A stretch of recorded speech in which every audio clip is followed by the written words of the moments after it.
Bagaimana sih orang yang telah dipenuhi dengan Roh Kudus? Maka saya akan berikan tema khotbah saya pada saat ini adalah bagianku adalah Tuhan. Orang yang sudah dipenuhi dengan Roh Kudus, orang yang sudah menerima Roh Kudus dalam kehidupannya, orang yang sudah menikmati Roh Kudus dalam kehidupannya, maka dia akan mampu berkata, bagianku adalah Tuhan. Tema ini saya kutip dari perkataan daripada Daud dalam Mazmur 119 ayat yang ke-57. Bagaimana Daud begitu melekat kepada Tuhan. Bagaimana Daud begitu disukai oleh Tuhan. Bagaimana Daud menjadi favoritnya Tuhan. Sebab Daud adalah orang yang mengandalkan Tuhan.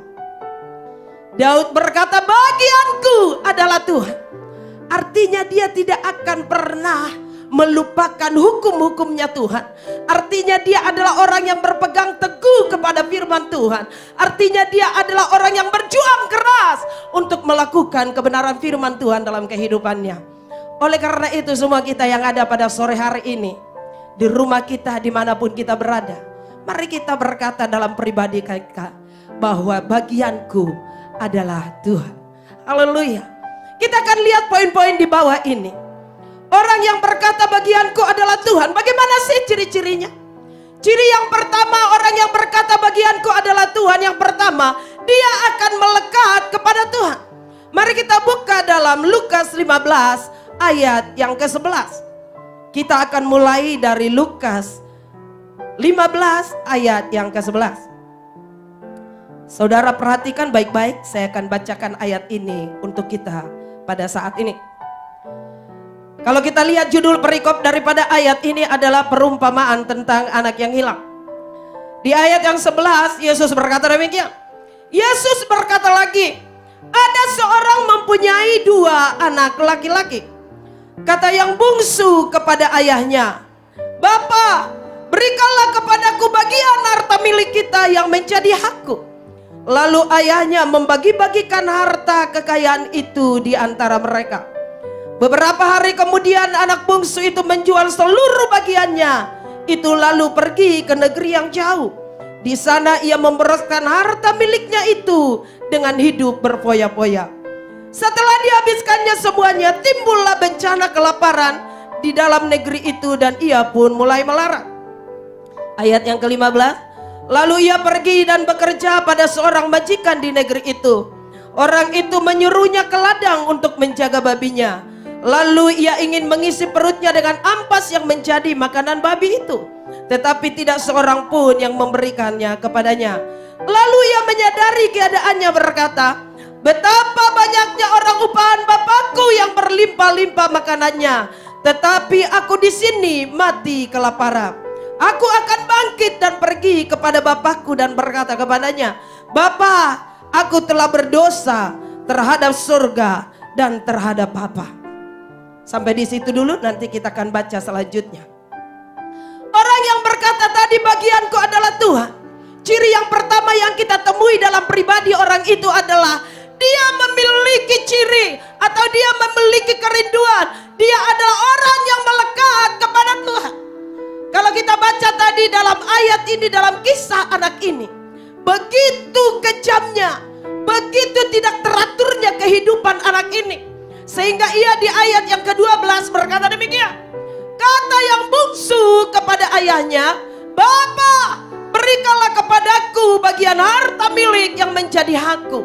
Lalu ayahnya membagi-bagikan harta kekayaan itu di antara mereka. Kalau di zaman sekarang ada anak yang seperti ini, bisa dikategorikan dengan anak yang kurang ajar ya, tidak sopan terhadap orang tua. Kalau orang Batak bilang pamali, orang tua masih hidup, kau minta bagian. Tetapi memang saya pelajari dalam sejarah Yahudi, pada umumnya orang tua membagikan harta kekayaannya atau apa yang menjadi hak daripada anaknya sewaktu dia masih hidup. Dan itu adalah hari yang wajar. Tetapi dengan satu syarat berkata demikian. Sekalipun orang tuanya membagikan harta itu, selama orang tuanya masih hidup, maka tidak boleh diperjualbelikan, harus dipegang teguh. Tetapi dikatakan di ayat yang ke-13 demikian, beberapa hari kemudian anak bungsu itu menjual seluruh bagiannya, lalu pergi ke negeri yang jauh. Menurut saya, orang ini terlalu ambisi. Menurut saya, orang ini adalah orang yang tidak menghormati bapaknya sama sekali. Menurut saya, orang ini adalah orang yang durhaka. Orang ini tidak menghormati orang tuanya. Ketika dia mendapatkan bagian itu, dikatakan dia menjual semuanya. Lalu dia memutuskan untuk pergi ke negeri yang jauh. Lalu di ayat yang ke-14 berkata demikian, setelah dihabiskannya semuanya, timbullah bencana kelaparan di dalam negeri itu, dan ia pun mulai melarat. Tadi di ayat yang ke-13 dia berkata demikian, seluruh bagiannya telah dijual. Lalu ada kata yang berkata, dia pergi ke negeri yang jauh. Kata pergi dalam ayat ini adalah memiliki arti kurang lebih demikian. Dia memutuskan hubungan dengan bapaknya. Dia mengambil sebuah keputusan yang tidak tepat. Maka ketika dia pergi, dikatakan dia memboroskan semua harta miliknya, dan ia mulai hidup dengan berfoya-foya. Dosa selalu menawarkan hal-hal yang enak. Kalau dosa tidak menawarkan hal yang enak, maka orang tidak ada yang jatuh dalam dosa. Tetapi karena dosa selalu membuat warna yang menarik di depan, dia menawarkan sesuatu hal yang baik, dia menawarkan sesuatu hal yang menarik, dia menawarkan sesuatu hal yang membuat orang tergoda, maka orang jatuh di dalamnya. Sebenarnya kalau kita baca ayat ini, kelaparan yang ada di negeri itu bukan itu yang membuat si anak bungsu ini menjadi sengsara. Kelaparan yang terjadi di negeri itu adalah sebuah pelengkap daripada penderitaannya. Tetapi pokok permasalahannya yang membuat dia menjadi melarat di negeri itu adalah dia memutuskan hubungannya dengan bapaknya. Dengan cerita ini apa yang harus kita lakukan pada saat ini? Banyak orang yang berkata situasi begitu mencekam. Situasi begitu teramat sangat sulit. Banyak orang yang berteriak-teriak, aku sudah tidak mampu. Banyak orang yang berkata, aku sudah tidak kuat. Bahkan beberapa di tim komsel kami, saya selalu rutin tanya mereka satu persatu, bagaimana keadaanmu? Bagaimana pekerjaanmu? Rata-rata mereka berkata, aku di PHK, aku dirumahkan, aku tidak bisa bayar kontrakan, aku mau pulang juga tidak bisa. Lalu mereka berteriak, bagaimana ini Kak Yanti? Rata-rata mereka dirumahkan, rata-rata mereka butuh pertolongan dari orang lain. Tetapi saya berkata kepada mereka, tetaplah engkau melekat kepada Tuhan. Dan saya berkata kepada Bapak Ibu pada saat ini, sesulit apapun keadaanmu, sehebat apapun keadaanmu, jangan pernah kau melupakan Tuhan. Yeremia berkata demikian, orang yang mengandalkan kekuatannya akan direndahkan Tuhan. Orang yang mengandalkan kekuatannya tidak disukai Tuhan. Orang yang bersandar kepada kekuatannya tidak disukai Tuhan. Tetapi firman berkata, orang yang mengandalkan Tuhan, dia akan diberkati oleh Tuhan. Pak, Ibu, saudara yang terkasih, semua orang tahu bahwa kita akhir-akhir ini berjuang terus dengan iman kita. Firman pada malam hari pada saat ini berkata, mari terus melekat kepada Tuhan. Tidak ada yang lain.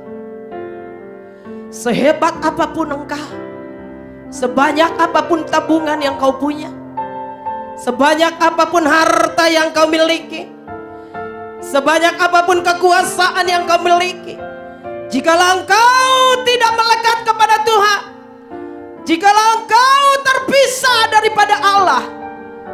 maka pelan-pelan dan akan pasti kau akan mengalami penderitaan. Keadaan yang sulit seperti ini, kalau kita melekat kepada Tuhan, saya yakin sekali kita akan lebih ringan dan kita akan lebih gampang untuk melalui hari-hari kita. Ada nyanyian berkata demikian. Selama ku menyembahmu, ku percaya bahwa mujizat masih terjadi. Selama kau besertaku, ku melihat ada mujizat setiap hari. Lihat si bungsu ini, ketika dia memutuskan hubungannya dengan bapaknya, pelan-pelan dia mengalami kesengsaraan yang begitu hebat. Ketika dia memutuskan untuk pergi ke negeri yang jauh, untuk berfoya-foya, untuk memberoskan apa yang menjadi bagiannya, pelan-pelan penderitaan itu menghampiri hidupnya. Saya pikir ayat ini ada di sini bukan hanya sekedar cerita, tetapi saya mau mengajak kita semuanya pada saat ini. Mari kita terus bertindak menjadi seorang Kristen-Kristen yang sejati. Jangan kita pernah bersandar, jangan pernah mencintai harta, jangan pernah mencintai uang lebih daripada cinta kita kepada Tuhan. Salah satu yang membuat orang bisa meninggalkan Tuhannya, salah satu hal yang dilakukan orang yang mampu membuat dia meninggalkan orang yang dia kasihi, ketika dia mencintai harta dunia melebihi mencintai Tuhan. Yuk kita saat ini kita perbaikan kehidupan rohani kita. Kita melakukan pertobatan hari demi hari. Mari kita terus berjuang. Mari kita terus melekat kepada Tuhan. Mari kita ambil langkah yang tepat pada saat ini. Mungkin orang lain bisa menggodamu berkata, dengan engkau dengan posisi yang seperti sekarang, maka kau tidak akan mendapatkan apa-apa. Tetapi saya berkata pada saat ini, keadaan sesulit seburuk apapun, ketika kita bersandar kepada Tuhan, berlutut kepada Tuhan, berserah kepada Tuhan, terlalu yakin Tuhan tidak akan pernah melepaskan kita. Jangan pernah mengukur segala sesuatunya dengan uang. Coba kita lihat kembali kebenaran firman ini di ayat yang ke-25. Apa yang dilakukan oleh si anak sulung itu?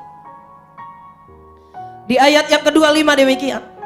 Tetapi anaknya yang sulung berada di ladang, dan ketika ia pulang dan dekat ke rumah, ia mendengar bunyi seruling dan nyanyian tari-tarian. Lalu ia memanggil salah seorang hamba dan bertanya kepadanya, apa arti semuanya itu? Perhatikan baik-baik. Bukankah dia selama ini ada di rumah ayahnya? Rupa-rupanya dia pun tidak menangkap hati bapak yang sesungguhnya. Dia bukannya bertanya kepada ayahnya, apa ini? Tetapi dia memilih bertanya kepada para hamba daripada ayahnya. Maka jawab hamba itu di ayat yang ke-27 berkata demikian, adikmu telah pulang dan ayahmu telah menyembelih anak lembu tambun karena ia mendapatnya kembali dengan sehat. Maka marahlah anak sulung itu dan tidak mau masuk. Lalu ayahnya keluar dan berbicara dengan dia. Di ayat yang ke-29, tetapi ia menjawab ayahnya katanya, telah bertahun-tahun aku melayani Bapa dan belum pernah aku melanggar perintah Bapa. Tetapi kepadaku belum pernah Bapa memberikan seekor anak kambing untuk bersuka cita dengan sahabat-sahabatku. Lagi-lagi kita temui anak yang kedua, anak yang sulung ini. Sama. Lagi-lagi dia mengukur segala sesuatunya dengan harta. Dia mengukur segala sesuatunya dengan uang. Dia mengukur segala sesuatunya dengan kekuasaan. Lagi-lagi dia lebih mencintai apa yang menjadi milik ayahnya daripada kasih daripada ayahnya itu sendiri. Di ayat tadi yang dikatakan di ayat yang ke-28, Maka marahlah anak sulung itu dan ia tidak mau masuk. Ternyata anak ini pun sama saja. Dia memutus hubungan dengan ayahnya. Maka dia terlarut dengan kemarahan dan emosi yang dia hadapi. Terkadang kita kekristenan kita demikian. Ketika kita melihat orang yang tidak sungguh-sungguh dengan Tuhan, bahkan tidak mengenal Tuhan sama sekali dalam kehidupannya, bahkan kita lihat keadaan sekarang, mereka happy, mereka memiliki tabungan yang banyak, mereka masih menikmati hidup dengan sempurna, mereka masih bisa beli A beli B. Tetapi kadang-kadang kita berkata, aku yang sudah terus hari demi hari yang berjuang untuk melekat kepada Tuhan. Beginikah keadaanku? Ada kisah Sadrak, Mesak dan Abednego. Ketika mereka dilemparkan kepada perapian yang menyala-nyala, mereka berkata demikian, sekalipun Allah yang kami sembah tidak menolong kami pada saat ini dari perapian ini, tetapi kami berkata, kami tidak akan pernah menyembah ilah yang lain. Biar teladan kehidupan yang dilakukan Daniel bersama dengan kawan-kawannya bisa kita teladani dalam kehidupan kita. Katakan amin. Karena memang itulah yang sesungguhnya. Kehidupan hari demi hari menurut pada ilmuwan akan semakin sulit. Dan Alkitab jauh sebelumnya telah menuliskan itu.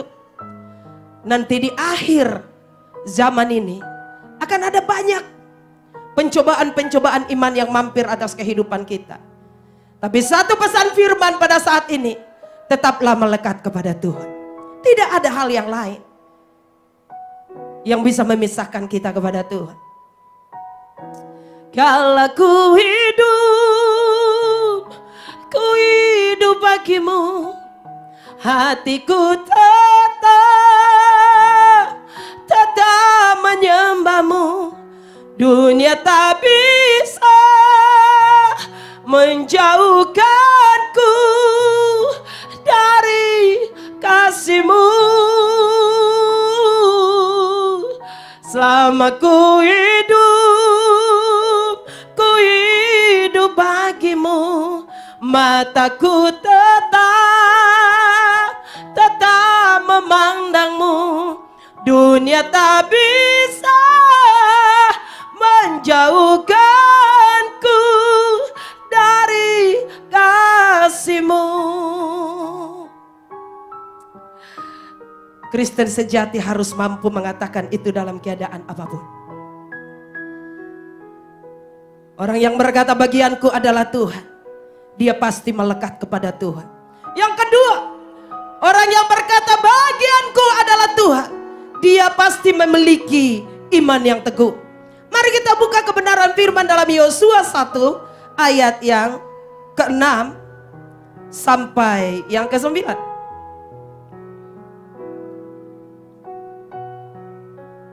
Yosua 1 ayat yang 6 sampai yang ke-9. Perhatikan ayat ini baik-baik, saya akan bacakan bagi saudara demikian. Ayat yang ke-6 berkata demikian. Kuatkan dan teguhkanlah hatimu, sebab engkaulah yang akan memimpin bangsa ini memiliki negeri yang kujanjikan dengan bersumpah kepada nenek moyang mereka untuk diberikan kepada mereka. Mereka yang dimaksud adalah bangsa Israel pada saat itu, pada zamannya Musa. Hanya kuatkan dan teguhkanlah hatimu dengan sungguh-sungguh. Bertindaklah hati-hati sesuai dengan seluruh hukum yang telah diperintahkan kepadamu oleh hambaku Musa. Janganlah menyimpang ke kanan atau ke kiri, supaya engkau beruntung kemanapun engkau pergi. Janganlah engkau lupa memperkatakan kitab Taurat ini, tetapi renungkanlah itu siang dan malam, supaya engkau bertindak hati-hati sesuai dengan segala yang tertulis di dalamnya. Sebab dengan demikian perjalananmu akan berhasil dan engkau akan beruntung. Bukankah telah kuperintahkan kepadamu? Kuatkan dan teguhkanlah hatimu. Janganlah kecut dan tawar hati, sebab Tuhan Allahmu menyertai engkau kemanapun engkau pergi. Katakan amin.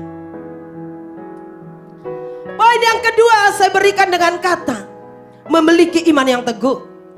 Kalau kita baca dari ayat yang ke-6 sampai yang ke-9 tadi, Allah berulang-ulang kali berkata kepada Yosua, kuatkan dan teguhkan hatimu, jangan kau tawar hati.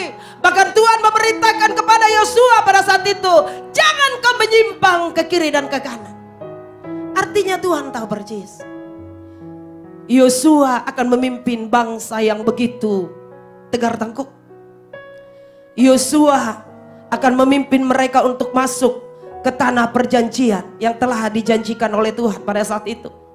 Yosua akan memimpin bangsa itu untuk mengadakan perang demi perang untuk merebut tanah perjanjian itu. Maka Tuhan tahu Yosua sedang dalam ketakutan. Maka Tuhan berulang-ulang kali berkata, kuatkan dan teguhkan hatimu. Kuatkan dan teguhkan hatimu. Jangan kau tawar hati. Jangan kau menyimpang ke kiri dan ke kanan. Artinya adalah, milikilah iman yang teguh. Seorang penakut tidak akan pernah dimasukkan dalam barisan perang. Apalagi banci tidak akan pernah masuk dalam barisan perang. Kenapa? Penakut hanya membuat barisan perang acak adut. Di mana-mana ada penakut, itu hanya membuat suasana semakin tidak baik. Kenapa ada banci? Dia sebenarnya laki-laki, cuman dia takut jadi laki-laki. Dia berubah wujud menjadi banci. Akhir-akhir ini selama corona banci berkurang, berkeliaran. Rupanya dia takut mati juga. Saya sering wawancarai banci. Saya suka godain mereka. Tapi setelah saya godain, ya saya kasih upah yang seimbang lah ya. Enggak 10.000 lagi, bisa 20-30. Karena saya lihat perlengkapannya mahal. Mulai dari wig sampai kepada stockingnya. Maka orang yang demikian tidak akan pernah masuk dalam barisan perang. Pernak-perniknya terlalu banyak.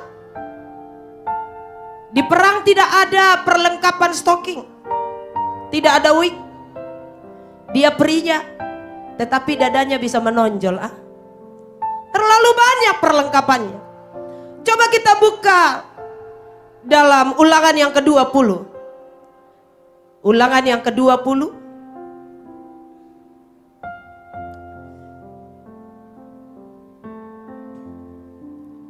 Ulangan yang ke-20 ayat yang pertama saya bacakan kepada saudara. Ini adalah, judulnya adalah hukum perang. Artinya hukum perang ada persyaratan perang.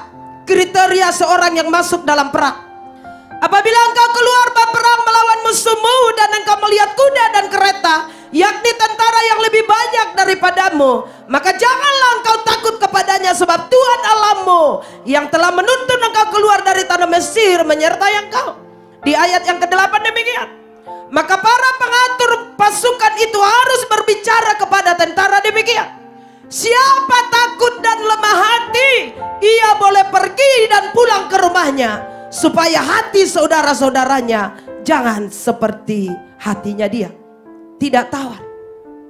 Artinya seorang penakut tidak dibutuhkan di mana-mana. Bukankah kita akhir-akhir ini sedang masuk dalam peperangan iman? Bukankah setiap hari kekristenan kita masuk dalam sebuah peperangan iman? Bukankah kehidupan yang kita alami setiap hari adalah sebuah perjuangan? Maka orang siapa yang berani, siapa yang mengandalkan Tuhan, dia yang akan masuk untuk merebut sebuah hadiah itu. Coba kita lihat lagi dalam Hakim-Hakim. Hakim-Hakim 7 ayat yang ketiga. Bagaimana seorang penakut tidak disukai Tuhan? Bagaimana seorang penakut itu tidak berfungsi, tidak akan pernah membawa keuntungan dalam hal situasi apapun. Dikatakan Hakim-Hakim 7 ayat yang ketiga demikian. Maka sekarang serukanlah kepada rakyat itu Demikian, siapa yang takut dan gentar, biarlah ia pulang enyah dari pegunungan Gilead. Lalu pulanglah 22.000 orang dari rakyat itu, dan tinggallah 10.000 orang. Kisah ini adalah perang yang dipimpin oleh Gideon. Tuhan mengutus Gideon untuk mengusiri musuh mereka pada saat itu. Dan jumlah daripada bangsa itu pada saat itu ada 32 orang yang siap untuk tampil berperang. Tetapi Gideon begitu mengumumkan kepada barisan perang, berkata, siapa yang takut boleh pulang. Ternyata dari 32.000 orang, lebih banyak yang takut daripada yang tidak takut. Dikatakan 22.000 orang pergi pulang dan tinggal hanya 10.000 orang. Tetapi Tuhan tidaklah terlalu yakin dengan hal itu. Maka Tuhan membuat kembali ujian, membuat kembali banyak cara untuk seleksi mereka. Apakah 10.000 ini adalah orang yang benar-benar orang yang berani dan siap untuk masuk dalam peperangan. Di ayat yang ke-7 demikian. Lalu berfirmanlah Tuhan kepada Gideon, dengan ke-300 orang yang menghirup itu dan kuselamatkan kamu, aku akan menyerahkan orang Midian ke dalam tanganmu. Tetapi yang lain dari rakyat itu semuanya boleh pergi masing-masing ke tempat kediamannya. Setelah Gideon melakukan seleksi yang berikutnya, dari 10.000 orang, akhirnya hanya tinggal 300 orang. Berapakah musuh yang mereka harus hadapi dengan 300 orang ini? Musuh yang harus mereka hadapi adalah ratusan ribu. Tetapi dengan tampilnya dengan 300 orang yang gagah perkasa, yang bukanlah penakut, di sana tidak ada banci, di sana tidak ada penakut, maka mereka bisa menaklukkan musuh yang ratusan ribu orang. Bapak, Ibu, Saudara yang terkasih, apa yang harus kita lakukan pada saat ini? Jangan pernah takut. Jangan kau menyimpang ke kiri dan ke kanan. Tapi Bu Pendeta, keadaan begitu sulit. Tapi Bu Pendeta, keadaan begitu susah. Bukan hanya Bapak Ibu yang mengalami susah. Saya kalau mau berkata ini, saya bisa menangis. Ada beberapa orang yang sudah tidak bisa makan. Saya selalu komunikasi dengan tim penggembalaan. Saya selalu melaporkan keadaan komsel-komsel saya kepada tim penggembalaan. Bagaimana kehidupan mereka. Tetaplah memiliki iman. Karena orang yang memiliki iman, yang teguh kepada Tuhan, dia mampu menarik berkat-berkat yang tersembunyi dalam kehidupannya. Jangan pernah takut. Di ayat yang ke-8 tadi, di ayat yang ke-9 tadi dari Yosua berkata, jangan takut, aku menyertai engkau. Bukankah telah aku perintahkan kepadamu, kuatkan dan teguhkanlah hatimu. Janganlah kecut dan tawar hati, sebab Tuhan Allahmu menyertai engkau kemanapun engkau pergi. Saat itu Yosua ketika berpegang teguh kepada Tuhan, dan dia menaikkan imannya kepada Tuhan, dia merendahkan potensi, dia mengurangi potensi-potensi kekhawatiran dalam pribadinya, maka dia mampu merebut kota itu dengan sempurna. Dan mereka boleh menikmati apa yang telah dijanjikan oleh Tuhan. Demikian kita pada saat ini. Hidup ini adalah perjuangan iman. Jangan pernah kau gadaikan imanmu hanya dengan urusan makan dan minum. Jangan pernah kau tinggalkan Tuhanmu hanya karena urusan makan dan minum.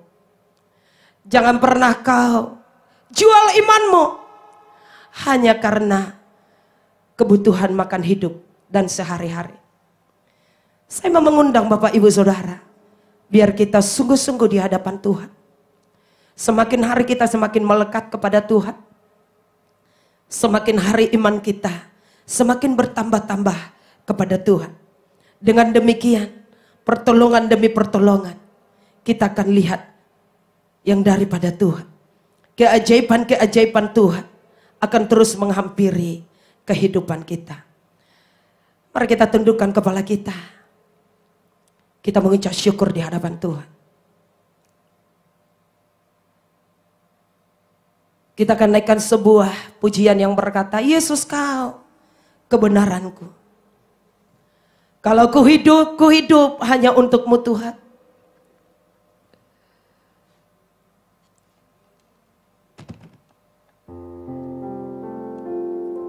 Kita mulai naikkan iman kita pada saat ini di hadapan Tuhan. Kita berkata, tidak ada yang dapat memisahkan aku daripada Tuhan.